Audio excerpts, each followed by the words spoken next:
Audio Jungle.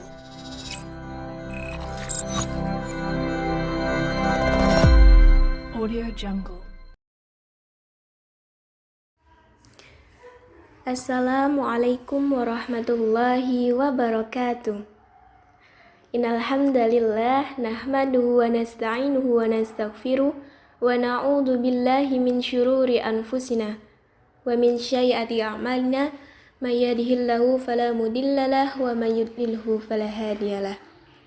Puji syukur kehadirat Allah Subhanahu wa taala yang telah memberikan kita nikmat sehat sehingga kita dipertemukan kembali pada Ramadan tahun ini. Sholawat serta salam semoga tetap tercurah limpahkan kepada junjungan kita Nabi besar Nabi Agung Muhammad Sallallahu Alaihi Wasallam. Gimana nih puasanya? Masih full atau ada yang udah bolong? Semoga sampai akhir Ramadan nanti kita bisa menjalankan ibadah dengan istiqomah, bahkan setelah Ramadan selesai, kita tetap menjalankan ibadah dengan baik. Amin ya robbal alamin. Pada kesempatan ini di Nuansa Podcast Kader kita akan belajar mengenai macam-macam pintu rizki. Tapi bukan Rizky Febian atau Rizky Nazar ya. Yang akan kita bahas di sini adalah rizki dari Allah Subhanahu wa taala. Setiap orang pasti memiliki rezeki. Rezeki tidak melulu berupa uang ataupun penghasilan. Rezeki bisa saja berupa keluarga, sahabat yang baik, kesehatan, dan segala kenikmatan lainnya. Rezeki merupakan segala sesuatu yang didapatkan oleh seseorang di dunia maupun di akhirat. Rezeki Allah berarti hal-hal yang berguna bagi kehidupan makhluk yang berasal dari Allah. Rizki seseorang dijamin saat masih bayi sampai manusia itu meninggal. Allah berfirman dalam Quran Surat Ar-Rum ayat 40 yang membahas tentang rezeki, yang artinya Allah lah yang menciptakan kamu, kemudian memberimu rezeki, kemudian mematikanmu, kemudian menghidupkanmu kembali. Adakah di antara yang kamu sekutukan dengan Allah itu yang dapat berbuat sesuatu yang dari demikian itu?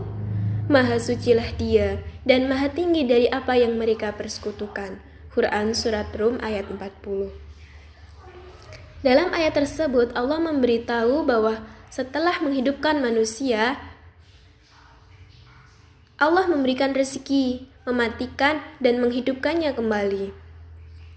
Nah, kemudian apa saja jenis-jenis rezeki dalam Islam itu? Dengan mengetahui berbagai jenis rezeki yang telah Allah bagikan kepada setiap umatnya di muka bumi akan membuat seseorang menjadi bersabar dan senantiasa berhusnuzan kepada Allah. Allah memang tidak menyamaratakan pemberian rezekinya kepada setiap manusia. Allah akan memberi rezeki kepada setiap makhluk ciptaannya. Apapun rezeki yang diberikan itu banyak sekali. Seperti yang pertama itu adalah rezeki yang sudah dijamin oleh Allah.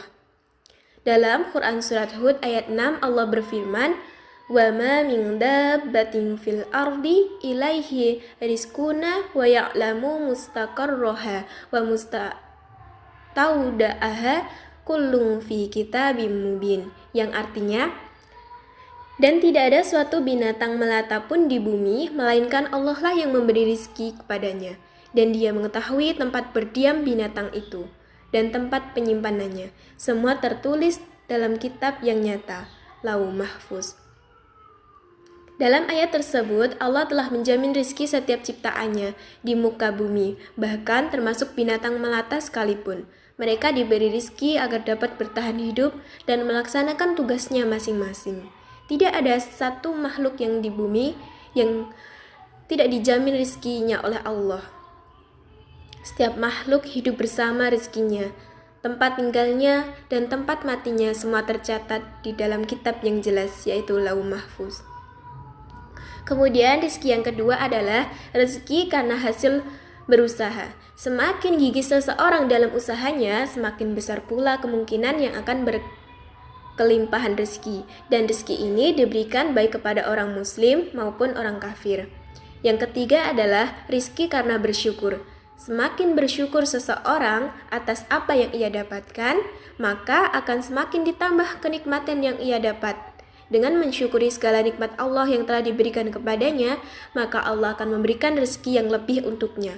Seperti firman Allah dalam Quran surat Ibrahim ayat 7 yang berbunyi, Wa id ta'azzana rabbukum la in syakartum la azidanakum wa la in kafartum innaka adzabil lasyadid, yang artinya, dan ingatlah juga tak kala Tuhanmu maklumkan, sesungguhnya jika kamu bersyukur pasti akan kami tambah nikmat kepadamu, dan jika kamu mengingkari nikmatku maka sesungguhnya azabku sangat pedih.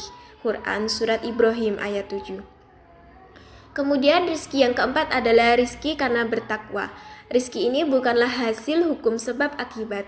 Rizki ini cenderung mirip dengan rizki makhluk, hanya saja dengan penerimaan yang lebih khusus, yakni orang yang bertakwa. Rezeki pun tidak hanya berupa makanan, akan tetapi juga harta benda lainnya. Rezeki karena beristighfar. Allah telah memberikan rezeki lebih kepada umatnya yang senantiasa memperbanyak istighfar untuk memohon ampunan kepada Allah atas segala dosa-dosa yang pernah dilakukan dengan ikhlas dan sungguh-sungguh. Kemudian rezeki selanjutnya yaitu ada rezeki karena menikah. Menikah akan membuka pintu rezeki bagi masing-masing di antaranya, karena Allah akan menolong setiap orang yang menikah karena ingin menjaga kesucian dirinya. Jadi ketika kita akan menikah, kita khawatir itu. Gimana nanti kalau ketika kita setelah menikah, tapi kita tidak diberi rizki oleh Allah. Padahal Allah menjamin rizki seseorang karena menikah. Justru menikah itu membuka pintu-pintu rizki yang lainnya. Nah, seperti selanjutnya ini ada rizki karena anak. Setelah menikah, pasti sepasang suami istri akan mendapatkan keturunan. Sejak dalam kandungan, anak sudah membawa rizkinya masing-masing. Dengan kehadiran seorang anak, bukan menambah beban bagi kedua orang tuanya, melainkan malah akan menambah rizki bagi kedua orang tuanya. Kemudian, selanjutnya adalah rizki karena bersedekah. Dengan bersedekah, seseorang tidak akan berkurang rizkinya. Justru, Allah akan menambahkan rizkinya karena telah bersedekah. Nah, dari macam-macam itu, lalu bagaimana cara kita atau amalan apa yang bisa mendatangkan rezeki? Yang pertama itu kita bisa melakukan sholat duha. Sholat duha merupakan sholat sunnah yang mampu mendatangkan rezeki. Sholat ini dikerjakan sejak matahari mulai meninggi sampai datangnya atau tergelincirnya matahari, atau sejak 15 menit setelah matahari terbit hingga 15 menit menjelang zuhur. Sholat ini dikerjakan minimal 2 rakaat dan maksimal 8 rakaat. Ada yang menyebutkan 12 rakaat juga. Kemudian amalan yang kedua itu dengan memperbanyak zikir. Memperbanyak zikir akan mendatangkan rezeki kepada seseorang. Para ulama terdahulu mengatakan bahwa Rasulullah memerintahkan sahabatnya mengamalkan zikir untuk melapangkan rezeki. Amalan ini telah teruji dalam melapangkan rezeki lahir maupun batin. Bacaan yang dimaksud ialah La ilaha illallah al-malikul haqul mubin setiap hari sebanyak 100 kali. Sebagian ulama mengatakan zikir dibaca setelah sholat zuhur. Kemudian amalan yang ketiga itu adalah membaca surat Al-Waqiah setiap hari. Abdullah bin Mas'ud membuka rahasia bahwa ia telah mengajarkan satu amalan yang pernah diajarkan Rasulullah kepadanya. Apakah Amirul Mukminin takut putra-putriku miskin? Mereka sudah kusuruh membaca surat Al-Waqiah setiap malam, kata Abdullah bin Mas'ud ketika sakit menjelang wafat. Ia kemudian menyampaikan sabda Rasulullah yang artinya, barang siapa membaca surat Al-Waqiah setiap malam, dia tidak akan menderita kemiskinan selama-lamanya. Hadis riwayat Abu Ya'la dan Ibnu Asakir. Nah, tadi itu adalah jalan atau macam-macam dari pintu rizki yang diberikan Allah kepada umatnya, sangat banyak sekali. Kemudian ada amalan-amalannya, bagaimana cara kita mendapatkan rizki tersebut. Mungkin sekian yang dapat saya sampaikan dalam nuansa podcast Kader pada Ramadan tahun ini. Semoga kita dipertemukan kembali pada Ramadan tahun berikutnya. Semoga kita mampu meningkatkan amal dan takwa kita kepada Allah Subhanahu wa taala. Kurang dan lebihnya kata saya mohon maaf. Billahi fisabilil haq. fastabiqul khairat. Wassalamualaikum warahmatullahi wabarakatuh.